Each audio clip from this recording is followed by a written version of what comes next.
Hey everyone, and welcome to Almost Cancelled. I am Peter, that is Connor, and we are going to talk about the Orville Season 1, Episode 1. It's called Old Wounds. As a pilot, of course, the first episode, so we will start spoiler free, give you a sense if it's worth watching, that kind of thing. We will warn you about spoilers before we go into them sometime about halfway through. And that's what we're going to do. So what is the Orville? The Orville is the new show from Seth MacFarlane on Fox. It is the first trailer made it look like it was going to be a sci-fi comedy, like it was Galaxy Quest kind of style, but with Seth MacFarlane humour. And then we got a lot of reports that, oh no, that's actually kind of misselling the show. Even MacFarlane's kind of pissed that they've advertised it as that, because it's actually more of a straight sort of Star Trek style show that just happens to have some comedy in it. The trailer was just cut to be like, here, comedy, comedy, comedy. So obviously going into it, we knew there were some negative reviews, sort of general, before we went in. And we also had this weird mishmash of what is it? Is it more of a comedy? Is it more of a sci-fi drama with some comedy in it? And which way does it land? Yeah, obviously we'll talk about where it lands on that line. Is it closer to being a comedy? Is it closer to being a sci-fi drama with some comedy? But I think the most important thing to get out of the way first, though, is that it's shit. I wouldn't go quite that far. It's I think weirdly pretty the comedy is the worst part of it. The comedy's terrible. The timing of the comedy in this is absolutely atrocious. And part of the effect that has in the rest of the show, though, is that the entire thing is shot like a comedy. Like every single scene where there's just two people looking at each other, it's just these simple short reverse shots, and it's very flat framed, very flat. And some of the comedy scenes were going on so long. The scene where he meets his crew for the first time, and he's just sort of like going through like who each of them are, and it's like, oh, here's some exposition. Who are you? And like they'd have like a little comedy like back and forth with each one. And it felt like it went on forever. Yeah, it did. I didn't like this at all. See, the comedy wasn't working. There was a few bits, a few specific moments that I thought did land. Yeah, well, obviously we'll talk about specifics when we get to spoilers as to what to know. But I will say this. So obviously it's a comedy. No, it's not a comedy. It's a sci-fi drama. I actually think neither side are right on this. I actually think that's part of the problem with the show, is it doesn't know which side it wants to be. And, Right. And because of that, it's kind of shit at both. And it never really commits. It's like I don't mind the stuff that's not the comedy stuff. Is like, okay, I see where you're going with this. You want to be Star Trek. You want to do very 90s, and I'm not opposed to seeing that. I'm not opposed to having another one of those. I'm not, but the weird thing is because it has all these weird like dick jokes and like all these sort of things that you would never have on a Star Trek show. It has this weird, doesn't it? It comes off as weird, and it also feels like the plot itself does feel like they've just ripped a plot out of an episode of Star Trek. It doesn't feel like. Oh yeah, it doesn't feel like it's doing anything original. No, it's like the plot is just so a by the numbers Star Trek episode that it kind of was almost distracting just how lifted it was. It was like, oh, okay. Yeah. And the thing is, again, like I said, I'm not opposed to doing that. Just have it do a Star Trek thing, but with your characters. Yeah, I'm not against even the that. characters though. Like the villains that show up at one point are Klingons. Yeah. They're a slightly different colour, but they're Klingons, and they're called the Krill. Which not only does it sound similar to Klingons, it's like they looked at Marvel and went, they have the Skrulls, they have the Kree. Let's mash those words together. What do we get? We get the Krills. No. I kind of. It is extremely unoriginal. Yeah, everything about it, and obviously it's meant to be a homage to all these things, but you have to be doing something with it. And I think the shooting style is the big problem for me. I think if it was actually had a bit more flair to it, like if it actually was doing it with some style, I'd maybe get into it and be like, oh yeah, this is a homage to all these things. You know what? That's the crazy part. Like, first episodes, it's always guest directors. This was Jon Favreau. Oh, that's really weird. Yeah, that's the thing. Like, usually those first episodes have a bit More of style. style. They've got something to it, and then it kind of gets lost when you get the, okay, we'll bring in weekly TV directors who they'll just hit the schedule and do whatever. But a pilot, they typically go above and beyond. That was the big thing. I mean, other than the humour annoying me, like the way it was shot, the way it had no energy, it felt like it was just going. It's like it's doing all these things that you would have in like a sci-fi space show pilot, where we meet the captain, we meet the crew. He's the new guy, and they all don't know him yet. And there's like. But it felt like it was just going through all the motions and ticking the boxes of like, we need to have this scene, so let's have that that's scene. It. I'd almost be interested in seeing what it's like when it's not doing the introductions, when it is just doing, this is what a typical episode is. There was just a flow. There was no There energy to it. wasn't, and no, there wasn't, and ignoring like okay, the comedy doesn't land for you. That some of that will be taste. Some people will like that, even though there are probably some objective problems. Some people will still like the comedy. Some people probably will. For me, it is very much everything that's wrong with modern comedy, where it's these long, drawn out things where they don't know how to end the punchline, and it feels like, no, we'll keep talking and we'll keep talking because eventually, Yeah, if we keep talking about this stupid thing, it'll start being funny, and right, it's just not my it's just not my style of humor at all. It's right. I agree with that, but the other problems with the flow, could that be pilotis? Could it be just they're introducing all these things and they're just it's clunky. I don't know, because I feel like the one thing that usually doesn't suffer in the pilot is the flow. Like, I feel like that's usually the thing that has the most energy. If anything, too much energy, because it feels like they're rushing through everything because they've got so many, like, things to introduce and so many details. Whereas this felt so laxed and laid back. It felt like there was no stakes at all. It was just so Yeah. light and fluffy, like super light and fluffy. Like, I never felt remotely in danger. I think the biggest, in fact, probably the biggest kind of symptom of that is later on in the episode, like, the ship's under attack, and the ace pilot, who's maybe the best there is, but he's a bit of a loose cannon, but it's like, oh, you need to do this maneuver to save everyone, and like, okay, that's a needle in a haystack in the middle of a hurricane, that's almost impossible. It's like, no, but you can do it. And then there's like no struggle, he just does it No, without, he just does it. and Yeah. like within like 3 seconds, there's no build up, there's no, It just goes, yeah, you're right. I can do it. and he just does it. There's no nothing, just like that, easy. Yeah. And it's like, okay, why am I supposed to believe that was hard to do? He just did it without any hesitation or, Right. so it's not quite landed in that way. To go back to the whole, it doesn't know what it wants to be. And obviously, I go into this show, right? So we've heard this debate, or like, it looks like a comedy, or it's not a comedy. The first scene, the very first scene, within 30 seconds of this starting, Adrian Padalecki's character, who's the alien. Palicki. I always put an extra D in there for some reason. Adrian Palicki's character, who's like the ex-wife, she becomes the second in command on the ship, and like they split up. That's the backstory. That's not a spoiler, but he catches her in bed with this alien dude, and within the first 30 seconds of this show, this alien who ejaculates from his face, ejaculates blue jizz onto her face, and I'm like, Yeah. was that supposed to be fun? It just is like, okay, right, this is the level of maturity that we're starting out with. Right. We have a blue facial jizz scene. Yes. No denying that. Both coming and arriving on a face. Yeah. So, and I'm laughing as I say that because it's so stupid, but it's not funny in the scene. The timing is just atrocious. It's not. It's not good, the comedy, which is weird because it's like I say, if I remove a lot of the comedy problems, I go, this isn't that bad. It's not great. It's kind of Yeah, boring. but if you but remove a it's lot like, of the comedy, you remove about, what, 50% of the runtime? right, exactly. It's but like I say, it doesn't know what it's doing. If it loosened up on the comedy, I'd probably be like, yeah, this isn't so bad. But it's kind of going quite hard with it, even though it doesn't want to be a full-on comedy. Actually, I remember complaining about this in the trailer, so I'll just tell you what this joke is because it was in the trailer and we talked about it when we seen the trailer. There's a joke that's tailor-made for me. There's a joke that's specifically my humour, where they always do that thing in Star Trek where the person comes up on the screen where they're talking to the captain of the other ship, and the captain, the alien dude, he's like standing over, he's to the left, and he's far too to the left, and there's a lot of dead air on this side of the screen, and Seth MacFarlane's like, oh, can you take a few steps over, you're off center, you're off frame, and I'm like, I should be laughing at this. This is a joke that is so tailor-made to my taste, but his delivery of it just completely kills it. Like, there's no momentum to it. It's just, I don't know. It's weird because obviously he's known for his comedy, but I feel like his actual straight acting in this is better than his comedic acting.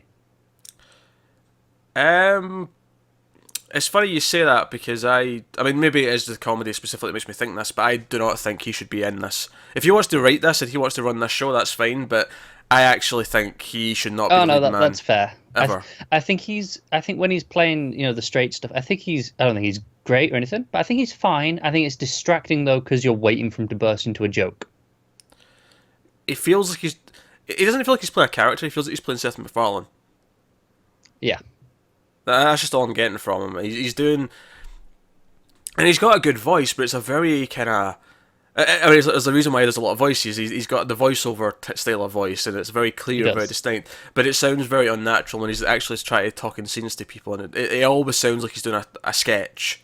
Like every scene feels like it could have been a part of a Saturday Night Live sketch, you know? It does, yeah. Whereas, I don't know. I really was not into this at all. I think I laughed once throughout the whole 40 plus minutes. I laughed at one of the ones from the trailer, with the blob. Oh, I didn't think that was funny at all. No, but I think I said that at the time when we saw the trailer. You did, and I liked it in the trailer. And again, there's the concern as when you see it in the full episode, though, like can the timing around it can still ruin a moment in a trailer. Mm. But I was like, no, that still held up for me. Yeah.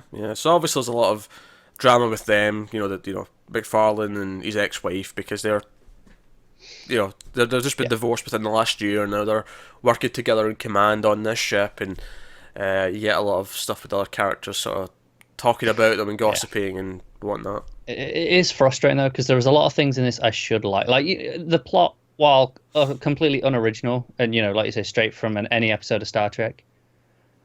I should still kind of like that because I have no problem with it at its core. But because it's kind of being offset by the weird humor. It's the weird humor, and then it's acting like nothing's actually that dangerous or has any stakes or has any. Right. Like I say, everything just comes really easy. You never really feel like anyone's in any danger, and even though they say they are, it's kind of like, well, I don't believe that. That's it. They're playing it straight, like, oh, this is really dangerous, but then they're showing it us like a comedy where it's all for laughs. It's just a dichotomy between the script and what's actually on the screen. Yeah, the only thing I can be completely positive about, honestly, entirely, is probably the music. But the fact that you mentioned this to me before, that they have a full live orchestra for every single episode. A full 75-piece orchestra. So, that said, the music might still not be good. Just because you've got an orchestra doesn't mean the actual written music's any good. Luckily, it is. Unfortunately, it doesn't really matter if the rest of the show sucks. No, that's true, but should have a nice soundtrack to listen to at the end. If it's popular enough to even bother releasing it, sure. I feel like just on the idea of they've got even if the show doesn't do that well, they've got all these high quality recordings that they'll go, well, we might as well try and salvage something. Sure, they might throw it on iTunes or. Yeah, I don't think they'll get like a physical release, but even if they just throw it on Spotify or something like that, it's easy money for them. I can see it. So I can't really recommend this. I can't recommend it either as just a dumb comedy, because even if you're going into it as a dumb comedy, the jokes actually don't come often enough. They're actually, because there's always this fear there's going to be another joke, a bad joke any minute, but there'll all be stretches of time without them, and then. That's the problem. It is in those sections where it is playing it straight.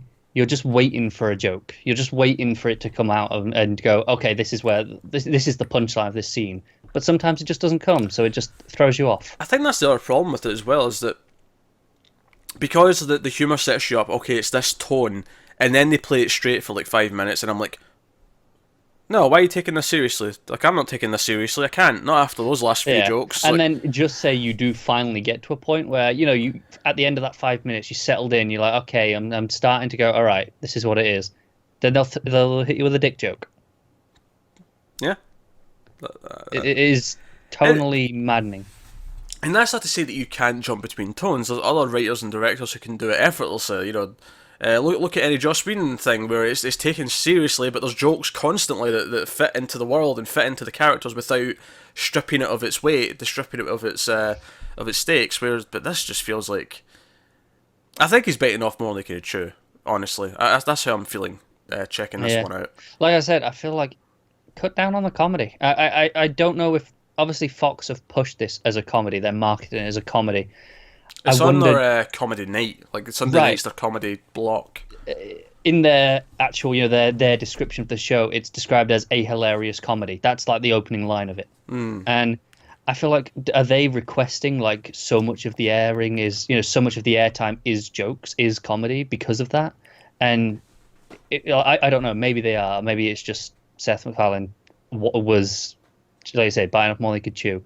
But if Fox are requesting it, do they go, well, maybe we should ease up and because, like I say, if it cuts down on the comedy, it might grow into something.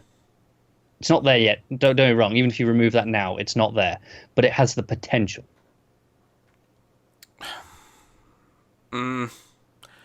Honest, the way it's shot, the lack of energy, to me feels like even if you took all the comedy out, A, it would be like 20 minutes shorter, and B, well, maybe not 20 minutes, because I did say there's long stretches without, but like I say, like if they did have to cut down the comedy, they'd have to compensate and actually do other things. But I don't know. it's the sort of thing where I wouldn't recommend it either. But if it gets to the end of the first season, they renew it, and it comes out, well, okay, they cut down, things got a bit better. They took things a bit more seriously. I wouldn't be opposed to going back and checking it out, personally. Nothing seems important. That's the biggest thing. Nothing feels like it has any weight to it. It feels kind of like how how Chuck would do like these like typical spy plots, and they themselves wouldn't feel all that important, but the show had it sort of like, oh, this is tongue in cheek, wink wink. This is kind of, but it's important to this character because of X reason. And then we watched something like MacGyver, and it was just playing it straight. This feels like the MacGyver of if Chuck is like the Galaxy Quest to spy and action shows, this feels like the MacGyver of Star Trek, where it's just playing it straight and not really understanding how to make it work. Yeah, like I say, I think it's they're accustomed to people being so aware of things. Like like when they introduced the Krill, and that they're basically just Klingons. They're like, okay, you know what Klingons are. We don't need to say these guys are a threat, because Klingons are supposed to be a threat at this point. So they don't really bother. They're just like, yeah, look, but then why do I care? Get it. Right, exactly. They're banking on knowledge, but then it doesn't feel earned on their part because they've just assumed, oh, it's fine. We don't need to do this. Yeah. So I can't recommend it at all. No. It wasn't the hardest thing in the world to watch. I've definitely had tougher hours of TV. That's why I wouldn't say it's like, oh, this is outright shit, because it's easy to watch still. Like, it kind of just goes in. Like, it's fine. It's not good, but it's like, it just goes in. Whatever. I didn't hate it like some of the other stuff that I've watched. Yeah. I have to admit though, like after the opening scene set the tone for me. The opening scene, I'm like, okay, that was bullshit. It was not funny. And I also think, just from a plot structure, I think it would have worked better without that scene if we'd learned through context of what happened. Yeah, I kind of agree with that. It was just basically just there for the joke. It was there for the blue jizz. That's what it was there for. It was. Instead of that, if we opened with him going to his commander and getting his command of the ship, and open with that, and then him being like, I've been going through a rough place, Like, if we learn through context, I think it just immediately works better. Yeah, but then we still have the problem that it's shot like a sitcom. Oh yeah. That's still that problem. Yeah, I'm not dismissing that. I'm just saying, from a structural script point of view, that cutting out that opening minute, as well as solving your immediate tonal problem of going, all right, this is what this is. You learn through characters better because you're learning about them through conversation rather than just seeing exposition. But we don't do any of that. No. So I think we'll do a quick spoiler section, but I think it's needless to say what our opinions are. So full spoilers from this point on for the first episode of the Orville. I don't think there's much to talk about in spoilers, to be honest, but no. We have a crew, we have our basically other type of Klingon looking dude. Yes. He's got more the colour of a Klingon, but he's got a sort of wider head. He's the one in the crew. He's basically the Worf, down to the fact that he's even kind of stern and almost not robotic, but he doesn't not emotional. He's very low key. Think Drax in Guardians of the Galaxy. Yeah, he doesn't really get a lot of the humor. A little bit like that, and then we actually have a robot who so we have the Data, although. You could probably say it's a mix of a couple of different things. We have another alien female who's super strong because the gravity from her planet's actually much stronger. So everywhere else, she's Superman. She's relatively strong. And then we have a bunch of humans to fill out the rest of the crew. Basically, the pilot and the sort of second in command pilot who sit together up front. They're basically this comedy duo who will sort of wisecrack with each other and talk about different things. You can sort of see how they're going to play with that as the show goes on. What is the plot? So they've been called out to this planet, which they think is just to drop off supplies. Turns out no, they've actually got this super secret device that can shoot a beam, and then within this little beam, this little bubble, it can change time. It can alter the way time moves. So in this little bubble, they can actually move time much faster. This is one of the moments I actually hated most, because I was like, okay, I like this idea. You're setting up, it's just a Star Trek device of, this is the thing of the week, fine. But it's the way they're like, yeah, so it's a banana. They play it as a joke here. It's like, okay, but this not is even the crux just him. of your episode. It's him and his ex-wife. They both stand there and crack jokes back and forth about this banana. That's it. This is the crux of the episode. This is the bit I go, okay, this is the thing we want you to take seriously. So this is where it needed to be played straight, in my opinion. But this is where they did one of the more extended joke sequences. Yeah, and it just didn't feel like it was. It just was like, oh, so why do we care about this then? If they don't take it seriously, why should we? Yeah, and of course, when everything goes down, like that woman gets her head put in it, and she ages by 130 years, and it's whatever. And of course, we've also conveniently set up that we've got these magic seeds that can grow a big tree from any type of land. It doesn't even have to be dirt. It can be on rock. It can be on anything. It'll just take 100 years to do it. So see where this is going later on. So the aliens show up. The Krill. They want this device because they can use it as a weapon.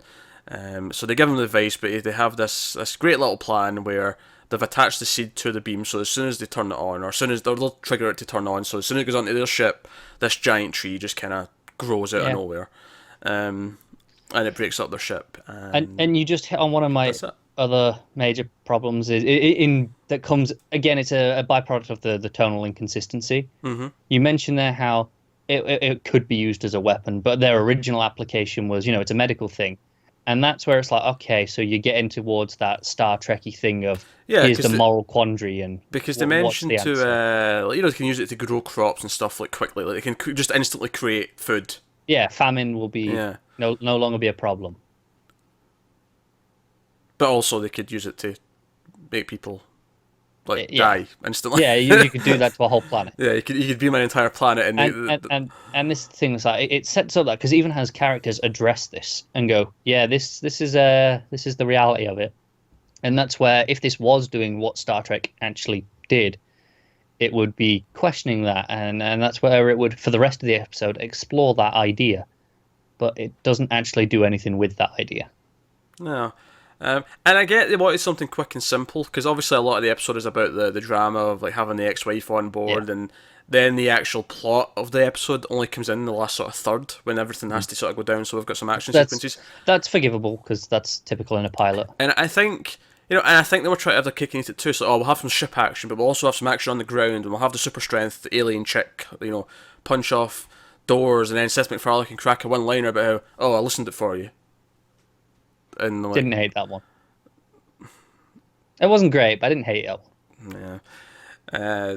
So I don't know. And this is where the shooting style really started to bother me, because there's all these shots of them firing their blasters off, and Seth MacFarlane's turning around. He's got the hero shot. He's like this, on the frame like that, and he's firing off shots, and I'm like, I have no context for who he's shooting at. Why he's shooting? I don't know why he's shooting at them, but I have no context why these people are dangerous if they're in any danger at all. Because no one's actually that random woman got her head aged, but none of the crew themselves have actually been in any danger whatsoever. Right. It cracked me up as well. Following this, they've run through the water, and it's a strangely shot sequence because they're being fired at. They're running through the water, and it just looks like they're taking a stroll through a battle. This should be a battlefield. Like I said, you can see the laser beams coming at them, but they basically just kind of have a gentle jog. Yeah, and in terms of stuff, we've compared a lot of this to Star Trek because it's intentionally supposed to be. He's openly said that. The fact that they're even color-coded their outfits, it's red, blue, and green instead of red, yellow, and blue. But no, I've got no problem with that. I don't have a problem with it, but it's just it's when does it become too much? You've got the color-coded outfits, you've got the species, you've got someone who's basically a Worf, you've got someone who's kind of like Data, although he's more of a you humans are worthless. So I'm here to see if you're actually. I could see that being fun. That could be fun. I don't necessarily trust this show to make Yeah, fun out it of it. definitely wasn't fun in this episode. Just not that they did anything wrong with it in this episode, but it They didn't didn't do actually do anything with anything it. with it. They didn't do Yeah. anything with it at all. It just Like kind I of say, sits it there. just set it up, and it's like, okay, we can play with that later, which is fine. Yeah. Instead, we get an extended little sequence where the hotshot pilot is like, "Is there any bars on this place?" And then the wharf dude's like, "I've already acquired that information." Well, you've got the information. You might as well answer it. He's like, "No, there's no bars. What about strip clubs?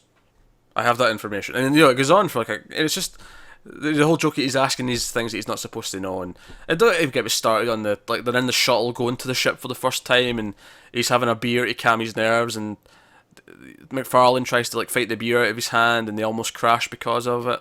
Yeah, none of because this he's like, was. oh, I'm drunk after one beer. I shouldn't be driving. He's intentionally swerving around. It's like, Here's the problem with let's that. make fun of drunk driving. Well, yeah, obviously, first and foremost, you're making fun of drunk driving, but here's the problem I have with that: is that type of character. You get the hotshot pilots in sci-fi, movies and shows, and it kind of works. It's standard. Yeah, Han Solo's kind of a hotshot pilot, and well, hell, even Luke's kind of a hotshot pilot to an extent, but in different ways. And this is kind of a thing.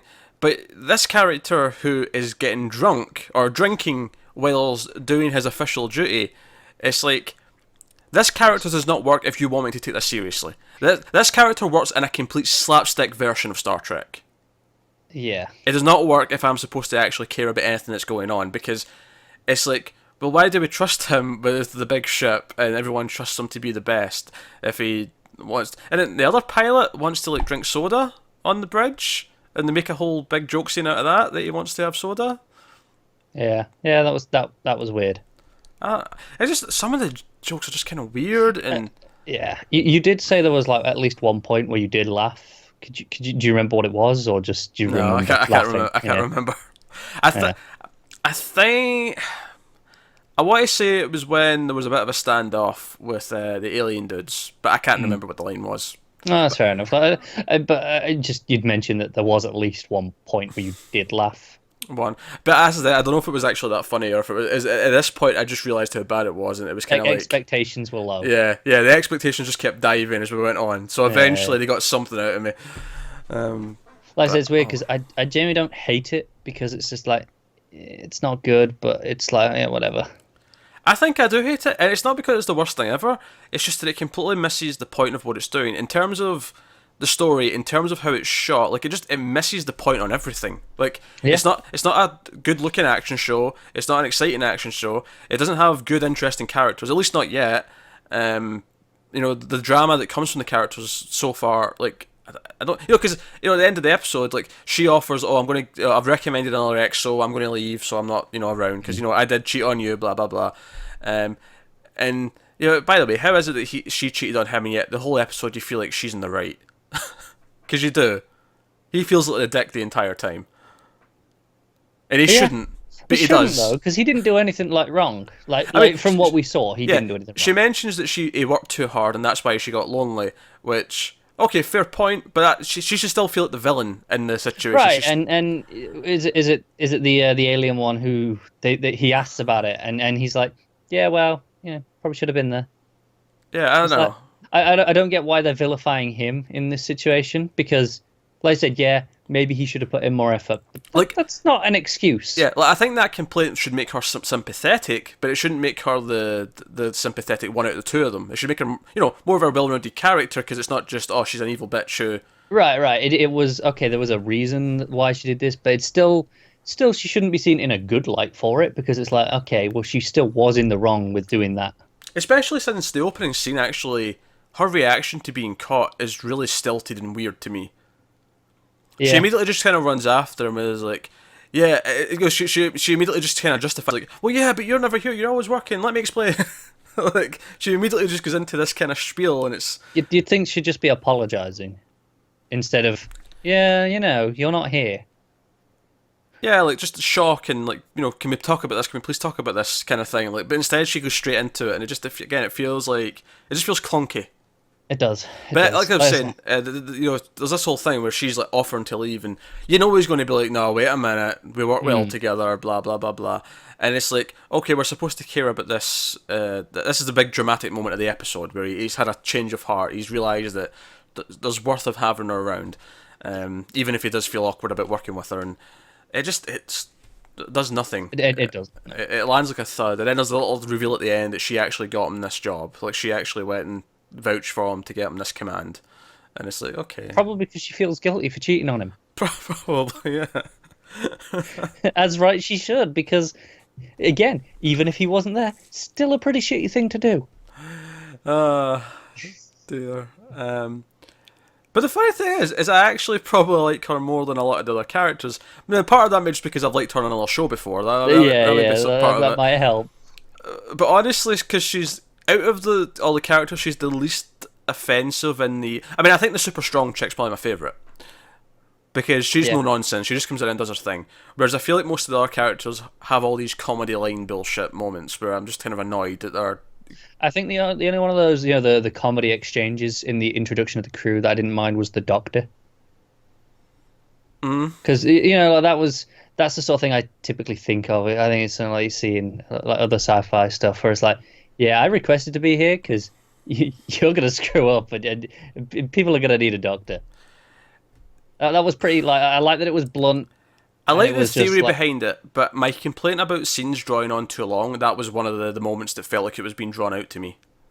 That's fair, but wasn't she one of like the first introductions? Yeah, that's what I'm saying. Even the pacing of the conversation, though. Right? Got like, you. It felt like it was meant to be whipping around them really quickly and doing, but instead he stopped with each one and like he stops at her, and it's this back and forth like, oh, like you're a psychiatrist and you're like a physical doctor and you do all this and like you with all this resume you could be on a big cruiser, a big starship. Why are you here? It's like, oh, I requested this. Oh, why did you request that here? It's like, oh, sometimes I think new doctors. So why did you specifically pick this one? Oh, I picked this one because I think you mentioned. And it went on. Like they could have gotten to the point a lot quicker. Yeah.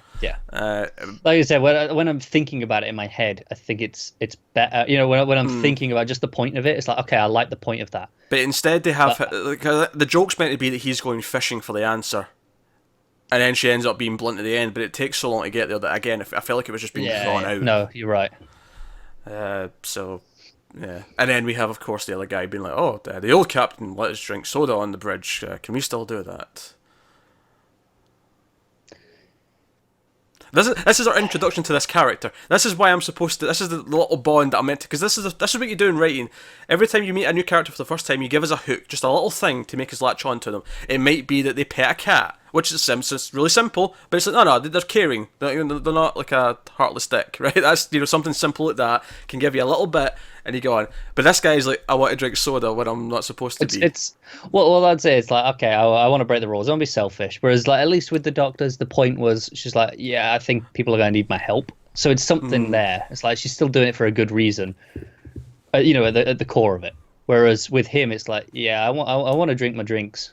And of course, like as the mate say, that an introduction for a character can't be negative, or in this case, if it's like, I'm trying to think of like a roguish type character, you don't introduce them with like a nice thing, you introduce them with they don't play by the rules, they're this kind of character, but maybe that's endearing because they are kind of a, renegade, they go against the book, they challenge. Even if you go back to, like, you mentioned Han Solo earlier, the idea that he basically just tries to gouge them for more money.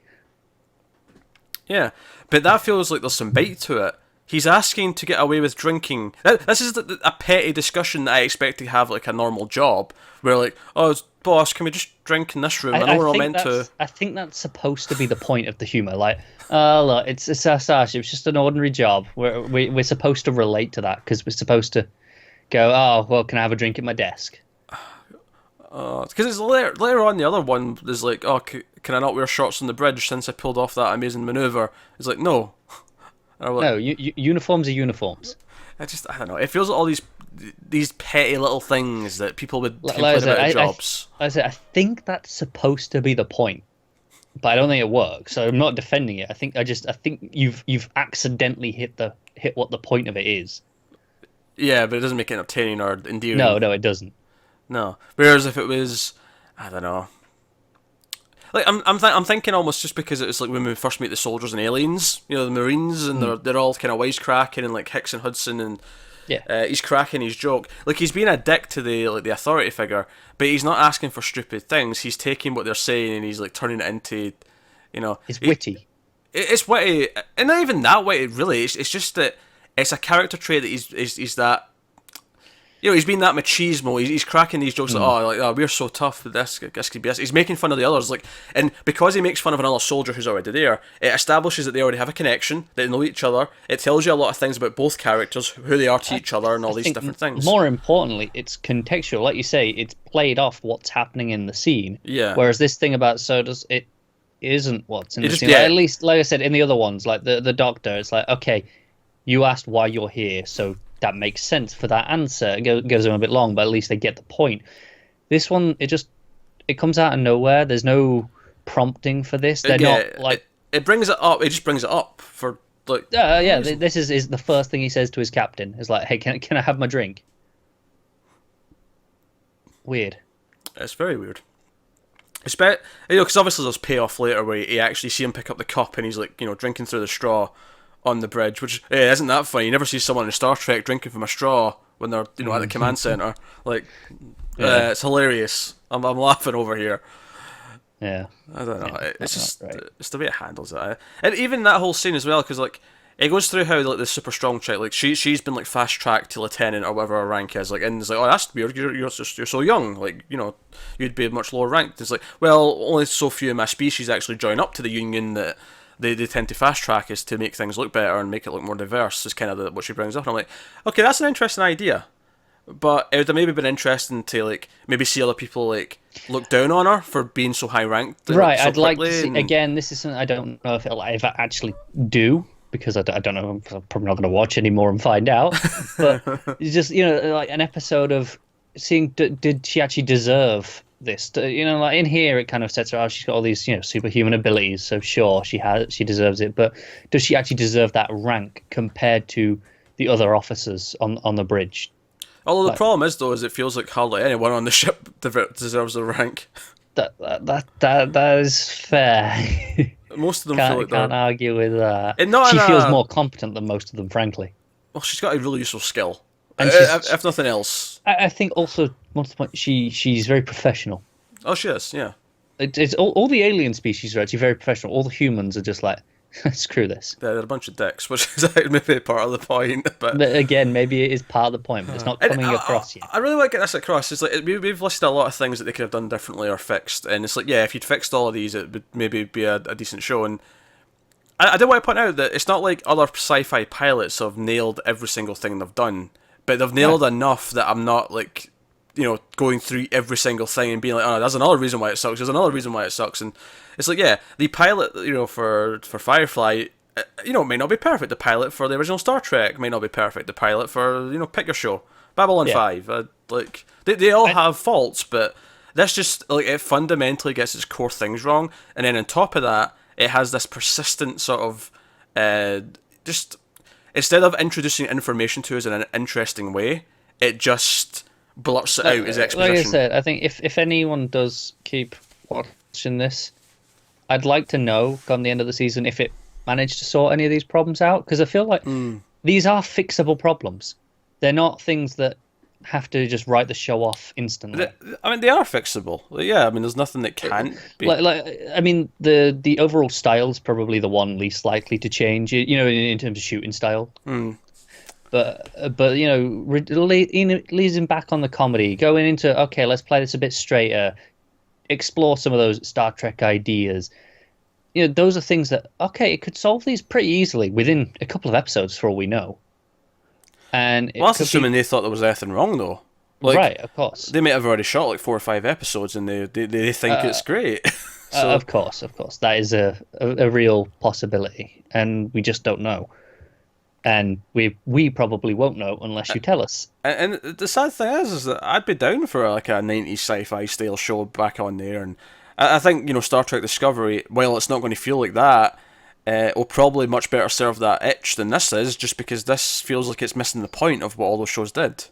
Yeah, but that's the thing. It's like it's fixable.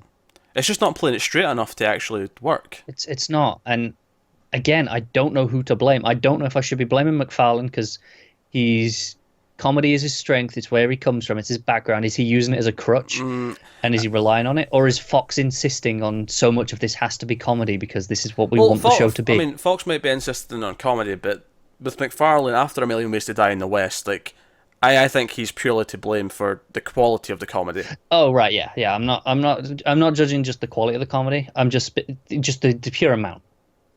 Like, is he relying on that because it's what he knows, so he's filling time with it? I get why he wanted to cast himself as the captain in this sci-fi show that he's probably dreamed about making for his entire life.